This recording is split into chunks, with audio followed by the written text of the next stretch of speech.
ये प्रथम वीडियो का सेकंड पार्ट है जिसमें मैं वाराणसी से न्यू दिल्ली तक वंदे भारत एक्सप्रेस का यात्रा विवरण आपको दिखा रहा था। तो क्या हुआ कि पहला पार्ट ही काफ़ी बड़ा हो गया था, 1 आवर का हो गया था, तो मैंने उसको वाराणसी से कानपुर तक का पार्ट 1 आवर का होने के कारण उसको मैंने डिवाइड कर दिया 2 पार्ट्स में। तो अब आगे की जर्नी को हम पार्ट 2 में कंटिन्यू करेंगे। और हम कानपुर सेंट्रल से निकल चुके हैं 1 घंटे 4 मिनट की देरी पर ट्रेन कानपुर सेंट्रल से निकल रही है। यहाँ 1 घंटे के विलम्ब से अराइव हुई थी, तो जिस कारण और 2 मिनट के स्टॉपेज की जगह 6 मिनट का स्टॉप लिया ट्रेन ने, तो कुल डिले हो गया 1 घंटा 6 मिनट का। तो अब ट्रेन कानपुर सेंट्रल से निकल चुकी है 1 घंटे 6 मिनट की डिले 4 मिनट के डिले के बाद, और बहुत ही जल्दी कानपुर सेंट्रल का प्लेटफॉर्म होने वाला है ख़त्म। प्लेटफॉर्म 1 तो हो चुका है ख़त्म, अब प्लेटफॉर्म 10 भी ख़त्म हो जाएगा, जो कि आगे बढ़ा के बना दिया गया है। बहुत ही जल्द ये ख़त्म हो जाएगा।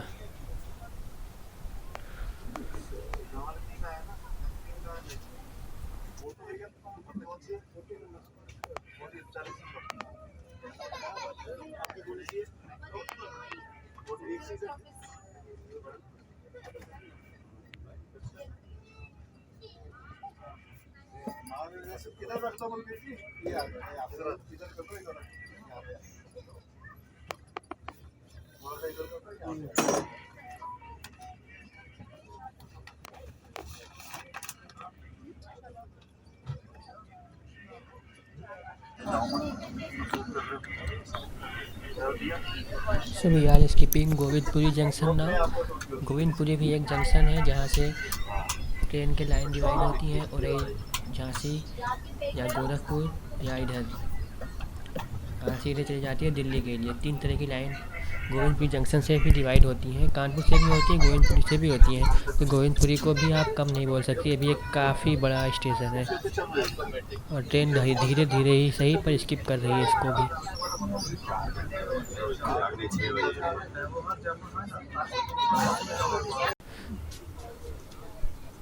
आप देख सकते हैं कानपुर से निकलने के बाद गोविंदपुरी और पनकी धाम जैसे हम क्रॉस करते हैं, ट्रेन एक्सेलरेशन गेन कर रही है, काफ़ी तेज़ी से एक्सेलरेशन गेन कर रही है ट्रेन।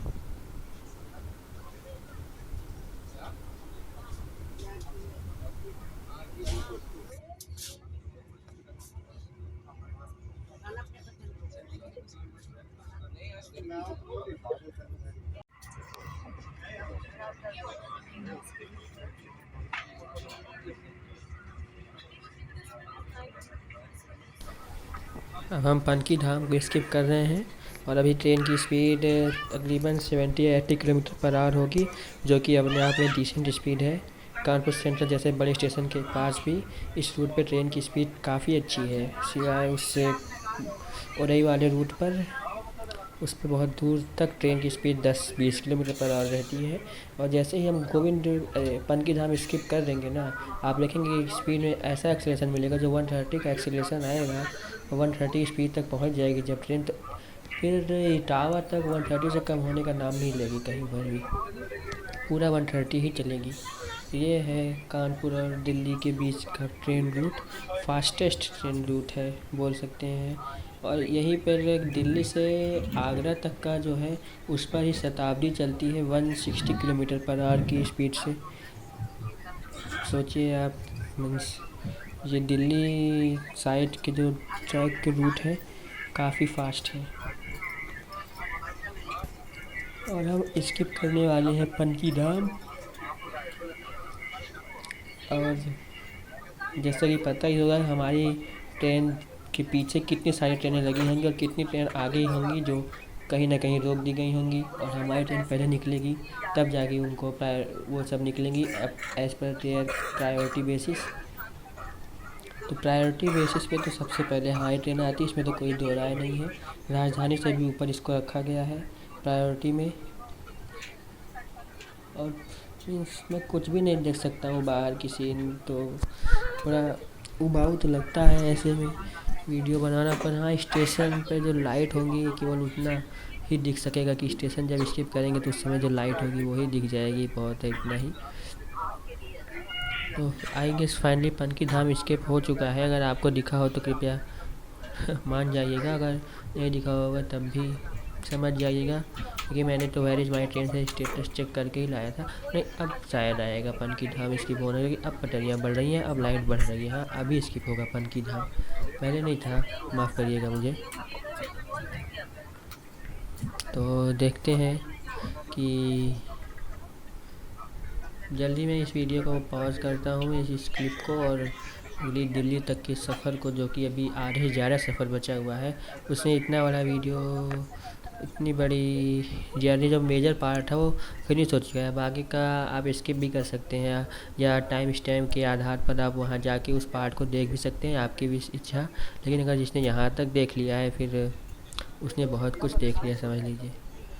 मैंने सब कुछ दिखा दिया, पूरा बनारस से कानपुर तक का सफ़र वंदे भारत एक्सप्रेस से। तो अब ट्रेन निकल चुकी है,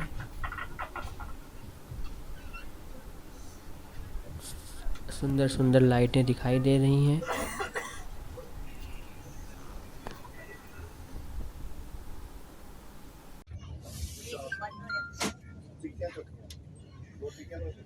तो पनकी धाम को हम 1 घंटे 8 मिनट की देरी से क्रॉस किए हैं, और अब इसके बाद ट्रेन की स्पीड में जो इजाफा होगा वो बहुत ही देर तक इटावा तक कंटिन्यूअस रहेगा, और 130 किलोमीटर पर आवर की स्पीड ट्रेन जल्द ही गेन करेगी। आप देख सकते हैं, आपके सामने मैंने स्पीडोमीटर शो कर दिया है, साथ ही साथ लोकेशन भी आपको दिख रही होगी। स्पीड हमारी 130 किलोमीटर पर आवर पहुंचने वाली है,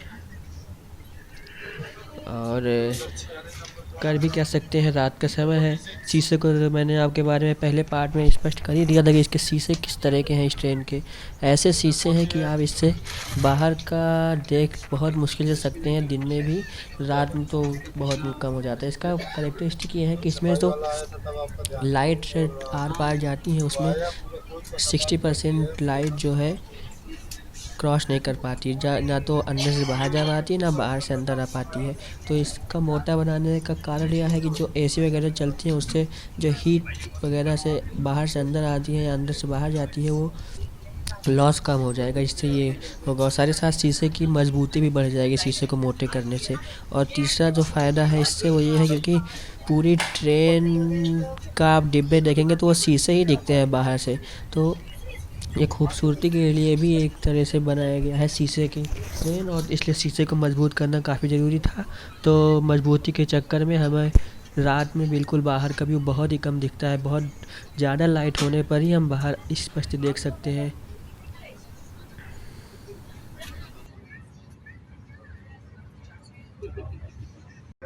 और ये वो पार्ट है जो मैं पहले वीडियो में स्किप कर दिया, जिसको मैं नहीं दिखा पाया। ट्रेन अंदर से कैसे दिखती है वंदे भारत, पूरा एरोप्लेन की तरह अंदर की व्यवस्थाएं वंदे भारत में आपको दिखेंगी।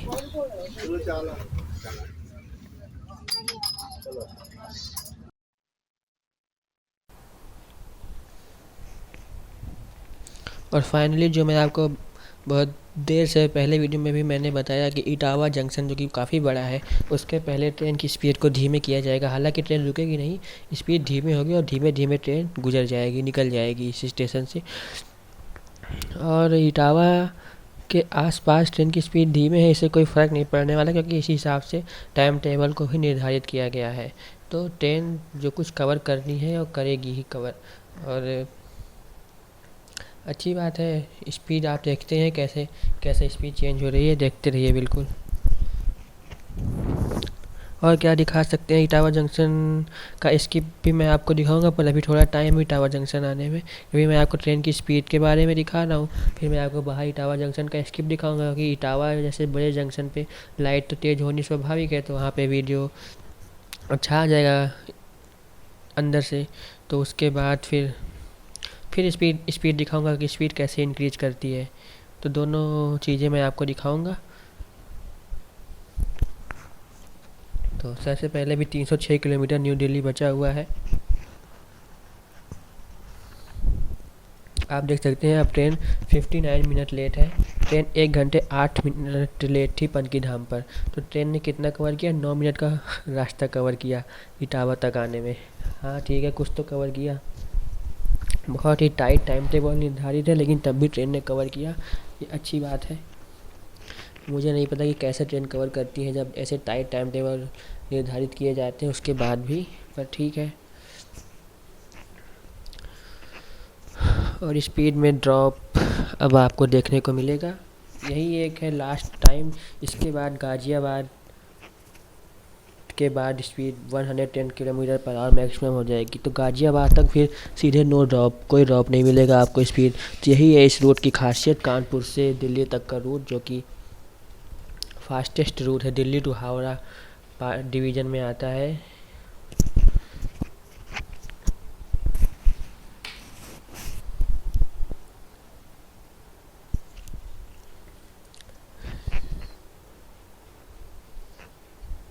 और फर्स्ट पार्ट अगर आपने ना देखा हो तो आप फर्स्ट पार्ट भी देख सकते हैं, जिसमें मैंने पूरा अच्छे से प्रयागराज से कानपुर तक की सफ़र को दिखाया है, एक बिना कुछ स्किप किए, टाइम स्टैम्प लगा के प्रॉपर, ताकि आपको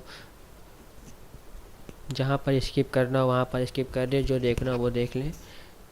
ठीक है, आप उसको भी प्रेफर कर सकते हैं देखने में, यदि आपने प्रयागराज से कानपुर तक के इस वंदे भारत के सफ़र को ना देखा हो तो फ़िलहाल चलते हैं। अब ट्रेन काफ़ी नियर आ गई है। अब स्टेशन की वीडियो शूट करते हैं, स्टेशन की स्किप देखते हैं और यहाँ पे करते हैं इसको पॉज।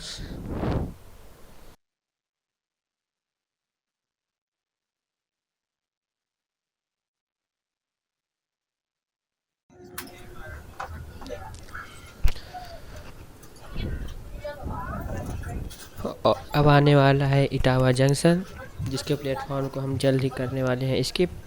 इस दौरान ट्रेन की स्पीड काफ़ी कम है, 60 या 50 किलोमीटर पर आवर की होगी ट्रेन की स्पीड, जहाँ तक मुझे लगता है। और फुली ब्लैक सीन आपको दिख रही होंगी इस समय। हालांकि जल्द ही इटावा आने वाला है, और यदि मैं वीडियो को पॉज कर भी दूँगा तो पता नहीं वो आगे कब निकल भी जाएगा, इसलिए कैप्चर करना भी ज़रूरी है। तो इटावा के आने का इंतज़ार करते हैं। और अगर यही दिन रहा होता तो कितने आनंद आता इस सफ़र को देखने में, पर कोई बात नहीं, रात ही सही, रात में ही मज़े लेते हैं और क्या करते हैं। और जहाँ तक अगर मेरा को चलाना होता तो मैं 2 वंदे भारत चलाता, एक ना चलाता, ताकि अगर एक मतलब 2 ट्रेनें होती एक वंदे भारत की, एक ट्रेन लेट हो तो दूसरी तो ना लेट हो। ऐसे क्या है कि जिस इसी ट्रेन के साथ हुआ, सुबह चली 7 बजे दिल्ली से और बनारस में वाराणसी में आई 3 बजे। 3 बजे छूटने का भी टाइम था, अब दोनों एक साथ तो हो नहीं सकता है। 4 बजे छूटी, 1 घंटे लेट तो चली। फिर अगर 2 ट्रेन होती और भी टाइमिंग ऐसा होता कि दिल्ली से सुबह 8-9 बजे चलती, तो वाराणसी में सुबह शाम 5-6 बजे तक आ जाती, तो पूरा दिन का ही सफ़र रहता। और वाराणसी से चलने वाली भी ऐसे ही करती, वो भी सुबह 7-8 बजे चलती, 7-8-9 कितने बजे चल सकती थी, और यहाँ पर दिल्ली में पहुँच जाती शाम के 6-7 बजे तक। तो उस सफ़र का मज़ा काफ़ी ज़्यादा आता, उसमें सारे स्टेशनों की अच्छे से वीडियो भी बन जाते। लेकिन अब रात्रि का समय है और ये शीशे, सुपर काले शीशे, क्या ही बोलूँ इनको, ये बाहर का चीज़ देखने ही नहीं देते। बहुत ही तेज़ रोशनी चाहिए तब कुछ दिखेगा इनके सामने। तो finally Etawah junction I guess skip हो रहा है, शायद कोई ट्रेन खड़ी है, ऐसा ही है कुछ सीन। ये कोई ट्रेन खड़ी है आई, मुझे यहाँ तक लग रहा है, और इटावा उसके पीछे है ये प्लेटफॉर्म। ठीक है, ट्रेन तो ख़त्म होगी तब तो दिखेगा इटावा जंक्शन, और दिखेगा तो।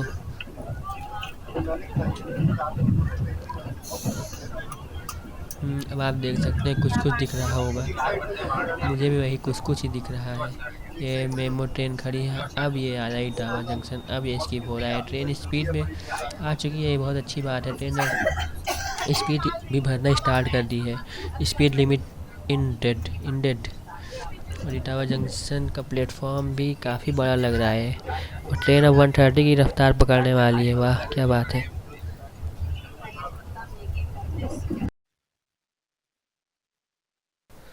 तो जैसा कि मैंने आपसे बोला था कि इटावा के क्रॉस होने के बाद मैं पुनः एक बार स्पीड टेस्ट करके दिखाऊंगा कैसी स्पीड रहती है ट्रेन की। सो ये रिफ़्रेश हो रहा है और हो जाएगा रिफ़्रेश तो आप देखेंगे कि स्पीड क्या है ट्रेन की, जो है आपके सामने है। Etawah junction departed. GPS full GPS है ट्रेन के अंदर, सो आपको जीपीएस में दिक्कत नहीं आने वाली है ट्रेन के अंदर। ये काफ़ी अच्छी चीज़ है। और इटावा को हमने 56-7 मिनट डिले से स्किप किया। सो हमारा डिले कम होता जा रहा है।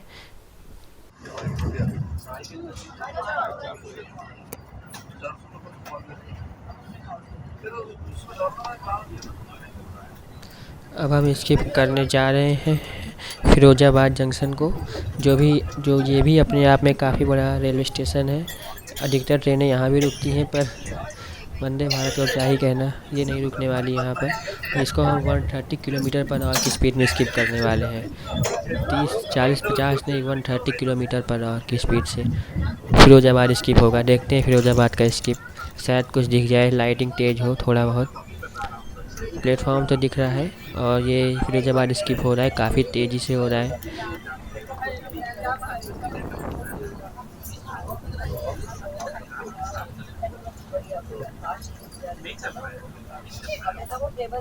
फाइनली हो गया।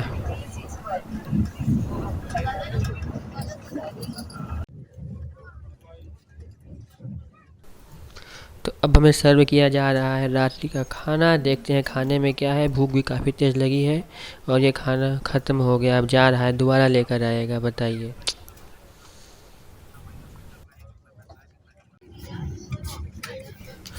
इंतज़ार नहीं किया जा रहा है, अब तो मिल जाए, लेकिन इस बार पूरी उम्मीद है कि मिल ही जाएगा ये खाना। और तो शाम से कुछ नहीं खाए हैं तो भूख तो लगी ही है। और फाइनली हमें मिल गया खाना।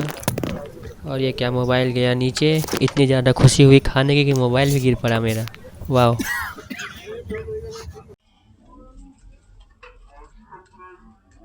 खाने का फर्स्ट लुक देखिए, देखने में तो काफ़ी अच्छा लग रहा है। खोल के देखते हैं इसमें क्या है वास्तव में। लेकिन जहाँ तक मुझे लगता है ये दही है, ये चम्मच है, और इधर है ब्रेड, एक में होगी पनीर, और एक में सूखी सब्ज़ी, और एक में दाल, बस इतना है। और मैं चावल को कैसे भूल सकता हूँ, चावल भी रखा है सामने, जो भी आप देख सकते हैं।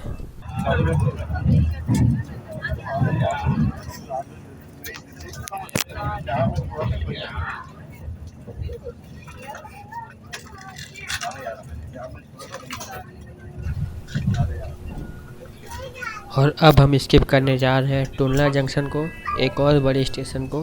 हालांकि यहाँ पर स्पीड 130 किलोमीटर पर आवर ही रहेगी। हम इसी स्पीड से टुंडला जंक्शन को स्किप करेंगे, तो स्पीड में कोई चेंज नहीं होगा। और फाइनली टुंडला जंक्शन ये आ गया। और टुंडला जंक्शन में प्लेटफॉर्म काफ़ी बड़े हैं, तो शायद देखने को मिलेगा अभी। वो कुछ था, पता नहीं क्या था, कुछ नहीं गेस कर सकते हैं इस ट्रेन के अंदर से। ठीक है, टुंडला जंक्शन स्किप करने के बाद अब काफ़ी छोटी सफ़र बचे हैं, ज़्यादा नहीं बचे हैं। पटरियाँ बढ़ रही हैं, मतलब कि स्टेशन आ रहा है। देखते हैं कितनी जल्दी आता है। टुंडला जंक्शन के बाद 2-3 और बड़े स्टेशन जिनको मैं कवर अप करूँगा, फिर हमारी जर्नी हो जाएगी समाप्त, न्यू दिल्ली आ जाएगा। फाइनली ये आ गया टुंडला जंक्शन का प्लेटफॉर्म। अब हम स्किप कर रहे हैं टुंडला जंक्शन को।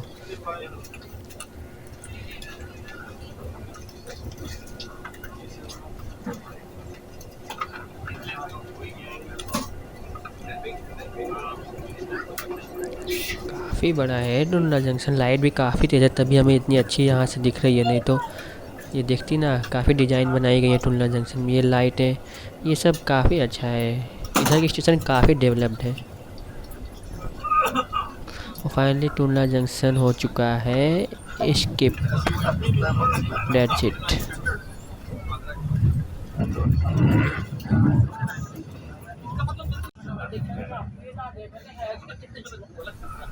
अब टुंडला जंक्शन के बाद अब हम स्किप करने वाले हैं हाथरस जंक्शन को। ये भी एक अपने आप में काफ़ी बड़ा जंक्शन है, लेकिन स्टेशन आने के पहले आप पूरा काला ही दिखेगा स्टेशन के बाहर का सीन। और जैसे स्टेशन आएगा वैसे ही आपको प्रकाश दिखेगा। वो प्रकाश बहुत ही क्षणिक होगा, मात्र 5 से 10 सेकंड का होगा। पूरा स्टेशन 130 किलोमीटर पर आवर की स्पीड से हम स्किप करने जा रहे हैं। सोच लीजिए मैक्सिमम स्टेशन की लंबाई 1 किलोमीटर होगी, अगर मान भी लें तब भी 1/130 घंटे लगेंगे। मतलब 1/130 में बोल सकते हैं कि 30 सेकेंड स्टेशन को पार करने में 30 सेकेंड लगेगा मैक्सिमम।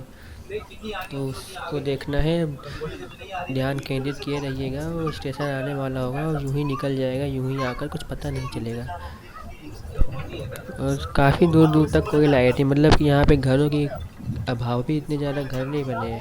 घर होते तो कुछ ना कुछ तो लाइट होती, हल्का भी प्रकाश होता तो कुछ ना कुछ तो दिखता है। यहाँ तो एकदम ही काला दिख रहा है, आप भी देख सकते हैं। तो फाइनली आ गया टुल्ला जंक्शन, हाथरस जंक्शन। और ये स्किप हो रहा है, काफ़ी बड़ा है। 4 प्लेटफॉर्म तो मिनिमम है यहाँ, 2 इधर 2 उधर। बड़ा है यार, स्टेशन भी छोटा नहीं है हाथरस जंक्शन, तभी यहाँ पे नीलांचल एक्सप्रेस रुकती है। ठीक है, ये हो गया स्किप। हाथरस से निकलने के बाद हमें एक और चीज़ मिल रहा है, जो है आइसक्रीम। देखते हैं कौन सी फ्लेवर की आइसक्रीम हमें मिल रही है। फाइनली मुझे भी मिल गई, इस बार ज़्यादा इंतज़ार नहीं करना पड़ा। और देख के बताता हूँ मैं आपके कौन से फ्लेवर की आइसक्रीम है। Just a minute. अमूल की है, अच्छी होगी कंपनी की आइसक्रीम है। मैंने यहाँ आइसक्रीम को कर दिया है ओपन। और ओपन करने में मुझे तो सबसे इंटरेस्टिंग चीज़ दिखा वो है कि ये आइसक्रीम है पत्थर। इसको निकालना है बहुत ही मुश्किल, चम्मच घुस ही नहीं रहा है, ऐसी जमी आइसक्रीम है। अमूल कंपनी की है, चलिए अच्छी बात है। और ये वनीला नहीं है, ये अच्छी फ्लेवर की है। मैंने फ्लेवर नहीं देखा है, अभी मैं इसको उठाऊंगा भी नहीं। अभी मैं इसमें एक्सरसाइज कर रहा हूँ, देखिए मैं गड्ढे पे गड्ढे कर रहा हूँ, कट नहीं रही, इतनी हार्ड हो गई है। और अब हम स्किप करने जा रहे हैं यूपी का सेकंड लास्ट बिग स्टेशन, जो कि इस रूट पे पड़ता है, जो कि है अलीगढ़ जंक्शन। यहाँ पे बहुत सारी ट्रेनें रुकती हैं दिल्ली से कानपुर के बीच की।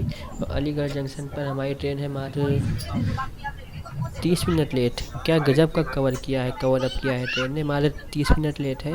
और अब आगे लेट भी हो सकती है गाज़ियाबाद दिल्ली तक, पर ज़्यादा लेट नहीं होगी। अब 30 मिनट लेट है, बहुत अच्छी बात है। अलीगढ़ जंक्शन आई गेस यही है, पता नहीं, यही है। हाँ, अलीगढ़ स्किप हो रहा है, आप देख सकते हैं। शायद ये नहीं था, शायद ये था, पता नहीं, देखते हैं क्या होता है। पर थोड़ी लाइट की कमी लिखी मुझे, कि अलीगढ़ अब आएगा शायद, थोड़ी लाइट और होनी चाहिए। और शायद ट्रेन की धुलाई वाला स्थान होगा, उस पर थोड़ी थोड़ी लाइट लगा देते हैं किनारे किनारे पे। देखते हैं अलीगढ़ के बाद गाज़ियाबाद लास्ट आएगा यूपी का स्टेशन। उसके बाद आनंद विहार टर्मिनल, ये 2 स्किप और दिखाना है, फिर हमारा स्टॉपेज आ जाएगा न्यू दिल्ली।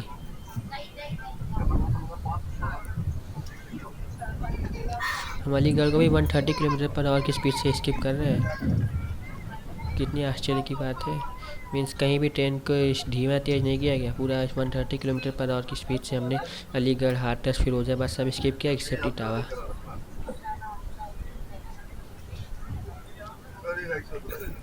और आई गेस जो पीछे हमने देखा ना डिम लाइट वाला, वही अलीगढ़ था। लाइट बहुत धीमी थी। नहीं, अब कुछ दिख रहा है वैसे। हाँ, अलीगढ़ गया है, कोई दूसरा स्टेशन है जो मैं देख रहा हूँ। अलीगढ़ चला गया, इसके पहले ही था। चलिए कोई नहीं, गाज़ियाबाद में मिलते हैं।